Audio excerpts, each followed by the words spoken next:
You know that feeling, right? That pull, that urge that just makes some things feel automatic. Mm.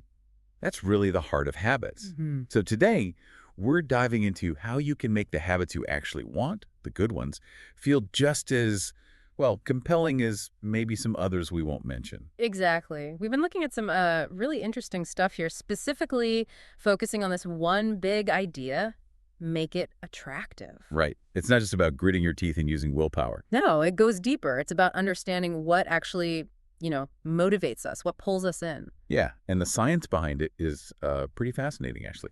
So our mission today is to unpack that science. What makes a habit stick? What makes it appealing? And crucially, how can we use that? How can you apply it to build habits that last? Okay, let's get into it. We should probably start with this concept. It sounds a bit weird at first. Supernormal stimuli. It does sound technical, maybe, but it's interesting how looking at animals can tell us so much about ourselves. Take Nico Tinbergen's work. Herring gull chicks. Oh, yeah, the birds. They peck the red dot on the parent's beak for food, right? Uh, That's the I think instinct. it's the one. So Tinbergen starts playing around with this. He makes, like, fake beaks. And exaggerates the signal. What happened? Well, he found that a fake beak with 3 big, bright red dots got a much bigger reaction from the chicks. Way more pecking than for a normal beak. Wow. And it's not just gulls. Think about the gray-lag goose. It instinctively rolls eggs back into its nest. Okay. But if you give it a giant fake egg, like a volleyball, it goes absolutely crazy trying to roll that thing back. Even more effort than for a normal egg.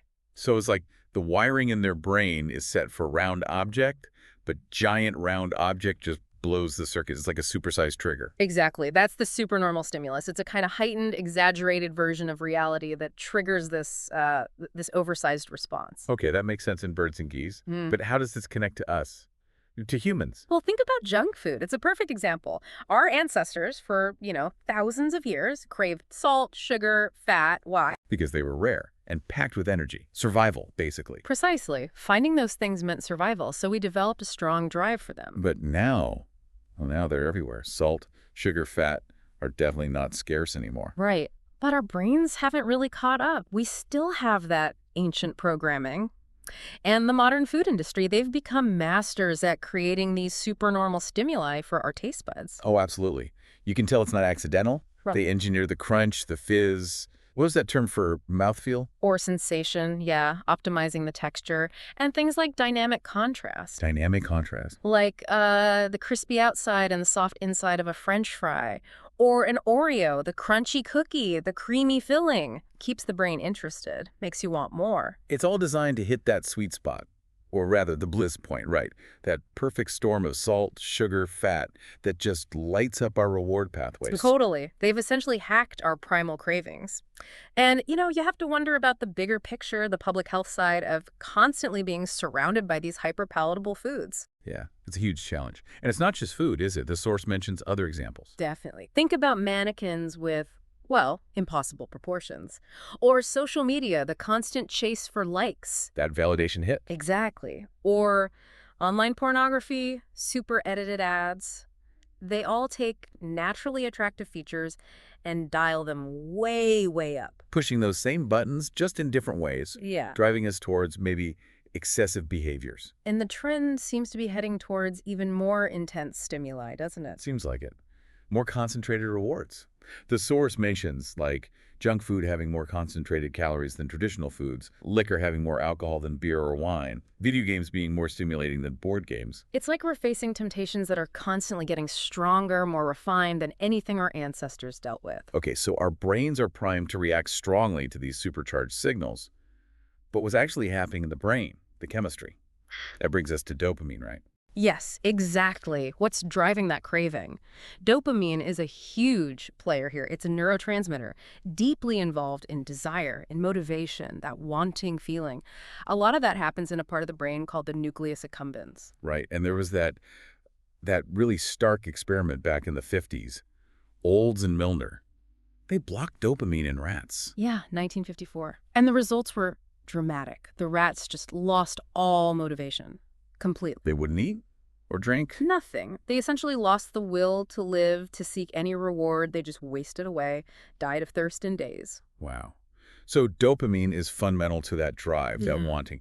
But wasn't there a follow-up? where they gave the dopamine-depleted rats sugar directly. Yes, and this is key. They still seemed to enjoy the sugar. They licked their lips, showed signs of pleasure. The liking was still there. But they wouldn't seek it out. Exactly. Without the dopamine fueling the wanting, there was no action, no motivation to go get it, which, really shows how important that anticipation, that desire is for actually getting us to do things. Okay, so lack of dopamine kills motivation. What about the opposite? Too much dopamine. Well, other experiments flooded the reward systems with dopamine, and what happened? Habits formed incredibly fast. Like the mice poking their noses hundreds of times an hour just for that dopamine hit. Yeah, it's quite similar to the compulsive behavior you see in, say, gambling, Yeah. hitting the slot machine lever over and over. So the really habit-forming stuff, drugs, junk food, video games, social media, they're all associated with these big dopamine spikes. Very much so. But it's important to remember, even our normal everyday habits involve dopamine release. It's fundamental. Okay, so for ages, people thought dopamine is pleasure. But it's more complicated than that. Much more. It's involved in learning, memory, motivation, even controlling movement. But for habits, the really crucial insight, the game changer, is that dopamine isn't just released when we get the reward. It's released before. Yes, in anticipation of the reward. That's huge. Like the gambling addict getting the rush before they even placed a bet, or the cocaine addict seeing the powder. Precisely. It's the anticipation that actually drives the action. The reward system lights up both when we get a reward and when we expect one. So that feeling of looking forward to something Christmas morning as a kid, planning a vacation sometimes, that anticipation is almost better than the thing itself. It can feel that way, yeah. That's the dopamine surge during the wanting phase. The source talks about this difference between wanting and liking. And it mentions a figure 9, which obviously we can't show, but it illustrates this dopamine pattern. Right. The idea is when you first get a reward, dopamine spikes then. But once the habit forms and you recognize the cue that predicts the reward. the dopamine spike shifts earlier. It happens before you even do the behavior, right when you encounter the cue. It's the anticipation kicking in. And what if the reward doesn't come? If you expect it, but oops, nothing happens. Dopamine levels actually drop below baseline then. That's disappointment. But if the reward does come, even if it's delayed, you get another spike, which reinforces the whole loop cue action reward. So the brain is constantly learning, predicting, adjusting based on dopamine. And you mentioned our brains have more circuitry for wanting than liking. That's right. The areas driving desire and motivation, like the nucleus accumbens, are pretty extensive compared to the smaller spots, the hedonic hot spots, that process pure pleasure. Which really underlines it. Desire, that anticipation, is the engine. It's what makes us act. Desire is the engine of behavior, Yeah. driven by anticipation. Okay, so this all ties back to the second law. Make it attractive. We need to leverage this dopamine loop, make the anticipation of our good habits rewarding, which leads us nicely into a practical strategy, temptation bundling. Yeah, temptation bundling is such a neat trick. It's quite elegant, really. So the idea is you pair something you want to do with something you need to do. Exactly. You link them together. You're essentially creating a new pathway in your brain, associating the need with the pleasure of the want. The example in the source is great. The student who hooked up his exercise bike to Netflix. Perfect example. He could only watch Netflix if he was pedaling. So the need exercise became the gateway to the want entertainment. Brilliant. It is. And you see companies doing this too, like ABC's old TGIT campaign, Thank God It's Thursday. Oh, right. Shonda Rhimes shows back to back. Yeah, and they promoted watching it while, drinking wine, eating popcorn, relaxing. So they bundled watching their shows, the behavior they wanted, with activities people already enjoyed and looked forward to. Exactly. You start associating Thursday nights and those specific shows with relaxation, fun, indulgence. It makes the whole package more attractive. It becomes a ritual. Right. And this taps into something called Premack's principle. Basically, a more probable behavior, something you're likely to do anyway, like watching TV or eating popcorn, can reinforce a less probable behavior, like maybe tuning into a specific show, or in other examples, doing chores. So you use the fun thing to pull the necessary thing along. Pretty much. You make access to the desired activity contingent on doing the needed one first. Okay, this sounds really useful. The source even gives a kind of formula, right? Yeah. Combining it with habit stacking. Yeah, it's a simple two-step. 1, after my current habit, I will have it I need. 2, after habit I need, I will have it I want.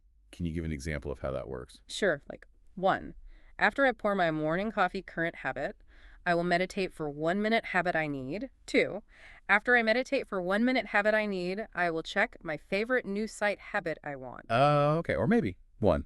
After I get home from work, current habit, I will change into my workout clothes habit I need. Yeah. 2.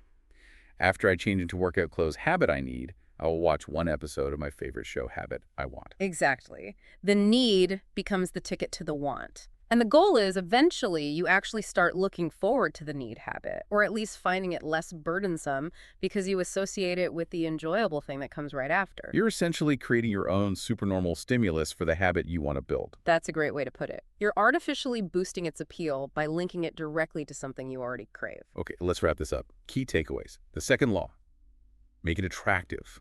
Crucial. Definitely. And remember, habits are dopamine driven. That loop is powerful. And it's the anticipation, not just getting the reward, that really fuels the action, that wanting. The wanting versus the liking. And temptation bundling is a practical way to hack this. Pair what you need to do with what you want to do. Create that rewarding anticipation for the good habits. Exactly. Understanding the science really gives you, the listener, a set of tools to make meaningful changes. So, final thought for you listening. What want behaviors could you link to your need behaviors? Where are those opportunities for temptation bundling in your own life? And maybe think about those supernormal stimuli around you. How are they shaping your desires? Knowing that, could you maybe use that understanding to make your own chosen habits more appealing, more powerful? It really comes down to harnessing that engine of desire, that anticipation, and pointing it in the direction you want to go, making it work for you.